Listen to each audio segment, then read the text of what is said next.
Teaching cadets the primary effects of control, pitch, roll, and yaw. You mentioned that there's a secondary effect. So what is that? Secondary effect. So if we looked at, say, let's have a look at the secondary effect of yaw. So the primary effect is yaw. Yaw is not a term, by the way. Yaw is a movement that way. As it's yawing that way, would you agree that this wing here is being shielded from the relative airflow that's coming at you? Yeah, because the nose of the aeroplane's in front of it, right? So this wing is getting more airflow at it. So by default, it will get more lift. So we yaw, but as it yaws out, this wing gains lift. That is roll. Roll. Right. So the primary effect is the yaw, but the secondary effect after the skid is the yaw. In the direction of the And if yaw. we kept that on, we would go into a steep descending turn spiral dive. Yeah. Which we would have to then use coordinated controls to come out of, which would be opposite control, opposite rudder, and then once we're straight, squeeze out of the ensuing dive.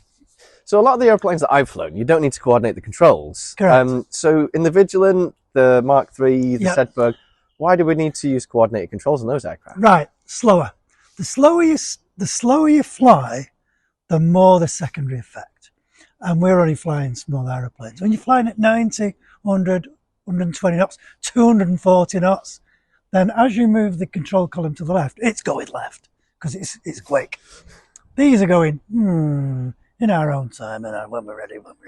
By which time the noses come up. Yeah. And then we apply opposite control then to oppose that aileron drag, if you like, because the aileron's going up, but it's also being dragged back. So we want to oppose that drag. So as we move the control column to the left, we ease the rudder to the left as well, and that aileron drag, that drag does not occur, and the aeroplane goes that way, which is what you want. Got you. Did it take you a long time to get used to coordinating the control column with the rudders?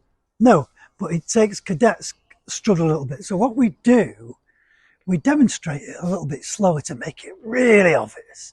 But then what we end up doing, we get the control column going that way, and the nose going this way, and we're swinging like that. And we do that with the cadet and let them see it. And then I'll set that same thing up again.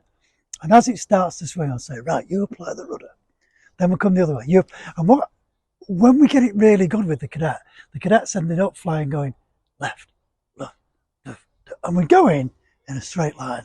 At that point, they've got coordination. So when the coordinating controls correctly, I'd say both in a glider and in an aircraft like the Vigilant, how can you tell that you're flying the aircraft in coordination? Because you'll be going in a straight line. Yeah.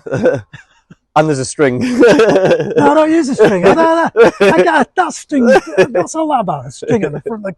No, I'm looking. You're looking ahead. Yep. And if it's going straight and you're going stick and rudder, stick and rudder, stick and rudder, you've easily overcome the aileron drag. Yeah. If you haven't, it'll be all over the place. Yeah. And that's where cadets tend to struggle. So, primary effects of controls, further effects of controls, adverse yaw, lots of history about Burton Wood Airfield.